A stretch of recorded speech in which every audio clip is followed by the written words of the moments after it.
Okay, this is the video where we talk about the stages of sleep. This is an amazing topic because this whole concept that we're talking about here is the conscious and the unconscious.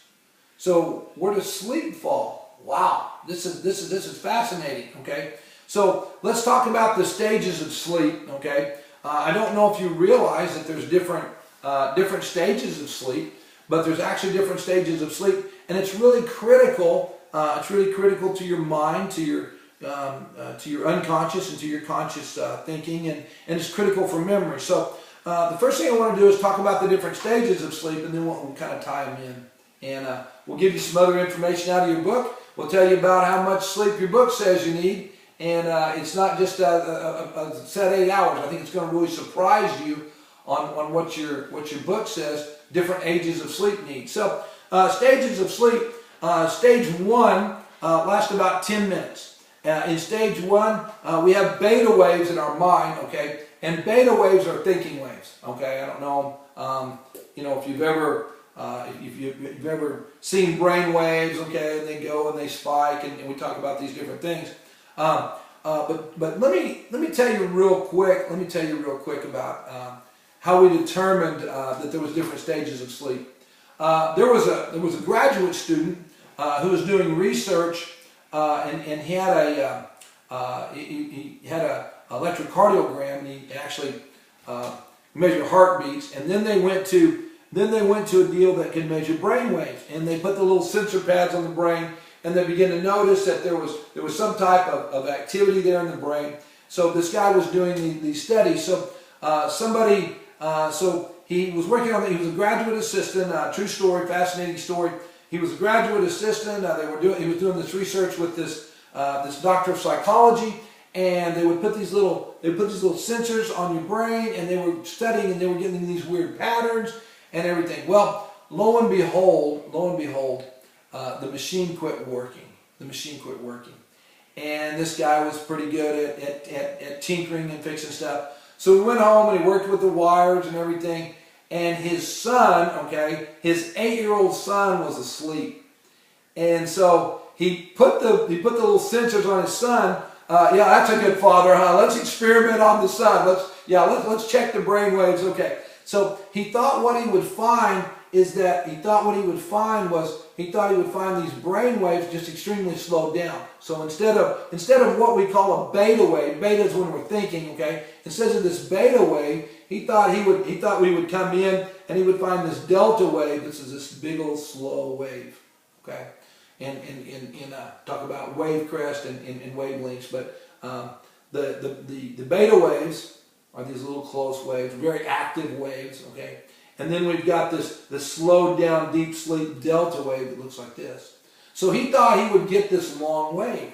Well, lo and behold, all of a sudden he got different kinds of waves. He got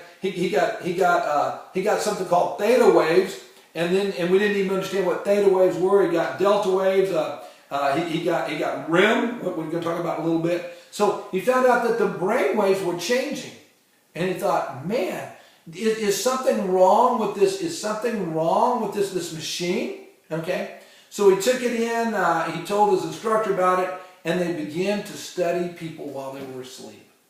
Fascinating. Well, here's what we found out through the years. Okay, this is no longer a random experiment. This is proven. We talked about research. Is it valid?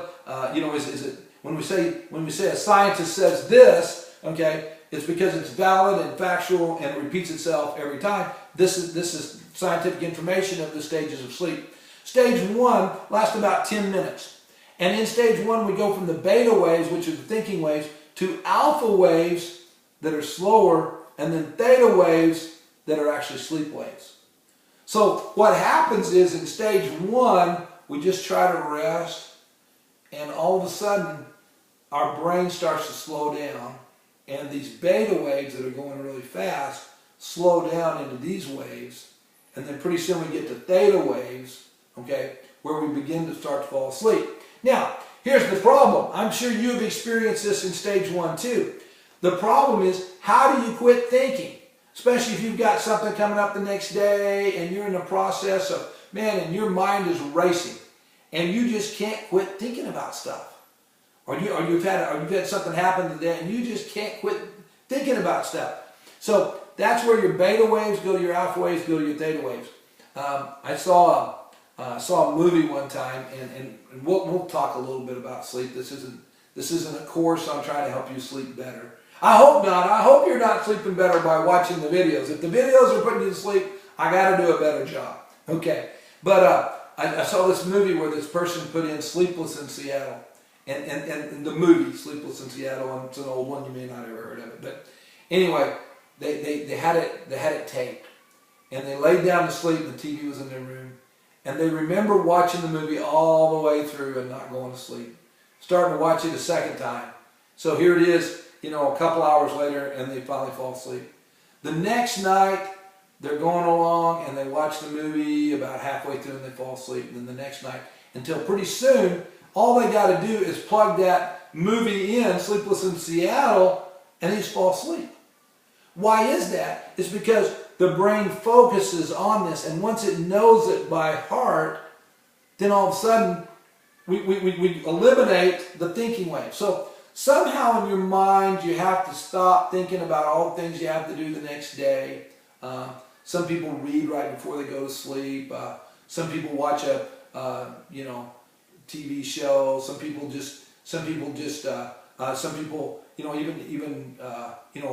lot of times people will pray before they go to sleep, and whatever they do, people get in a routine. I had an interesting deal when I was a kid. Once again, chasing a rabbit, but a quick rabbit.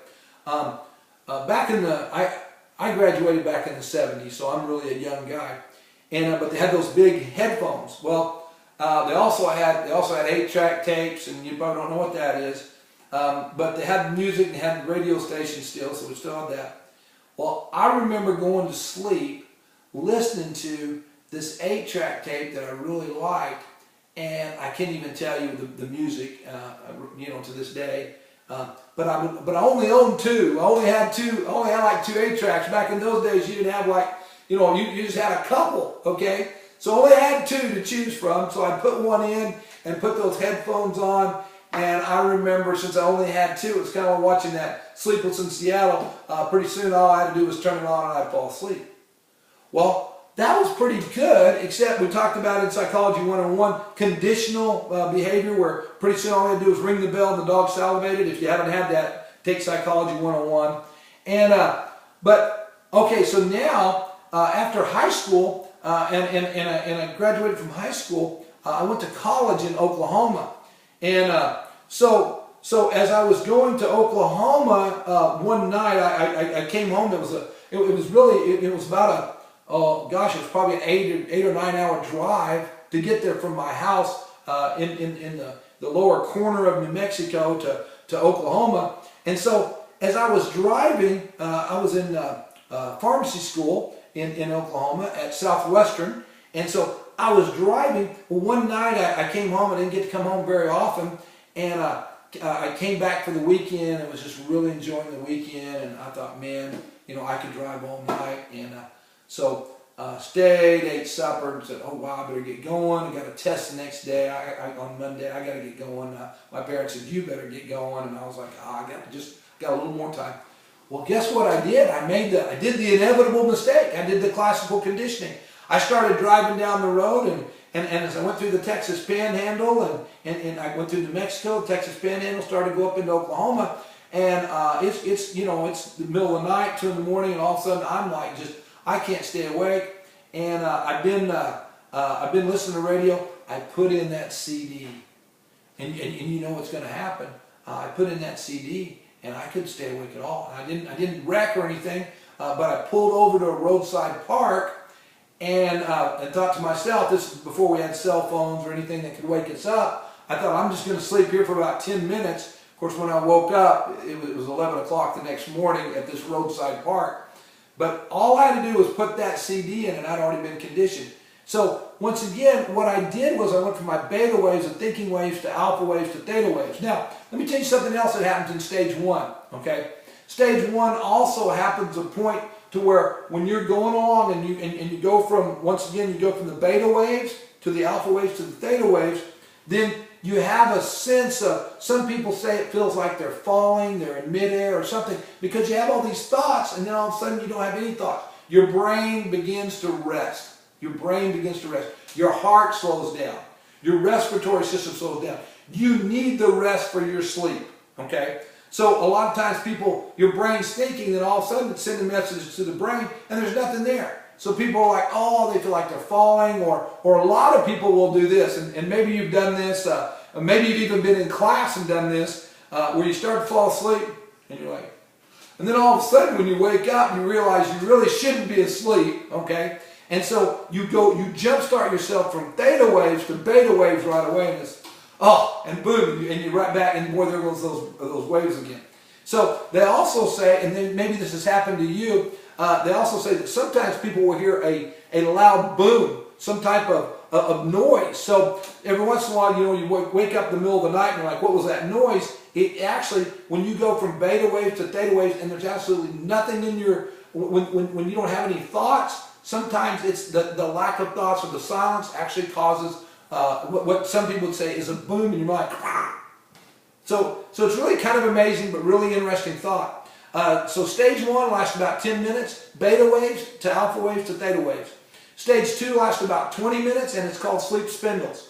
So in stage 2, we've got these theta sleep waves, and then every once in a while it spikes up and then goes back down. Well, what's happening? Well, in the sleep spindles, we're going to check real quick in the middle of our sleep to make sure that we're not in danger, make sure there's no smoke, make sure the house isn't on fire. And so you do that in your unconscious. You're sleeping, and you don't even realize it, and then all of a sudden it spikes at the top. What are you doing? You're making sure everything's good. Stage 3 lasts about 30 minutes, okay? Then we go to delta waves. These are the slow waves of deep sleep of delta.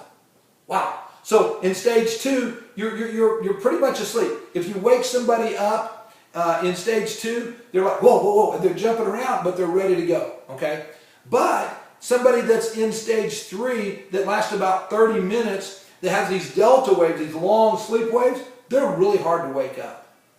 Now, let's think about this. We've been asleep 10 minutes in stage 1, 20 minutes in stage 2, that's 30, and then another 30 minutes in stage 3, so we've been asleep an hour now and we're getting deep sleep. Now, stage 4, okay, stage 4 lasts 30 minutes, but then during that we're in deep sleep, but then we go to REM, rapid eye movement.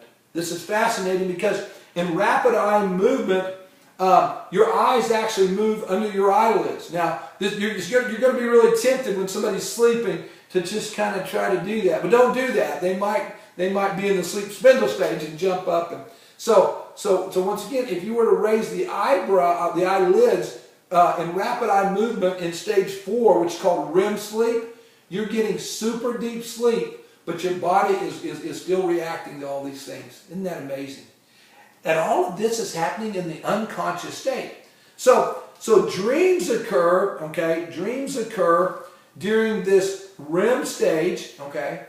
Where in REM stage we have this deep sleep, but every once in a while we go back to the spike, to the sleep spindles, where it spikes up and checks to make sure everything's okay. So what happens is you're in REM and your body is in the deep sleep. In the stage 3, we're sorting out our working memories and putting them into long-term memories. Pretty fascinating. So we're not only resting all the cells in our body, we're sorting out our working memory from our frontal lobe, and we're putting associations in, deciding what's important. Your body is sorting out all the information it had for the day. Isn't that incredible? So stage 4 is REM, and we're going to talk about that a little bit more on the last video coming up for this unit.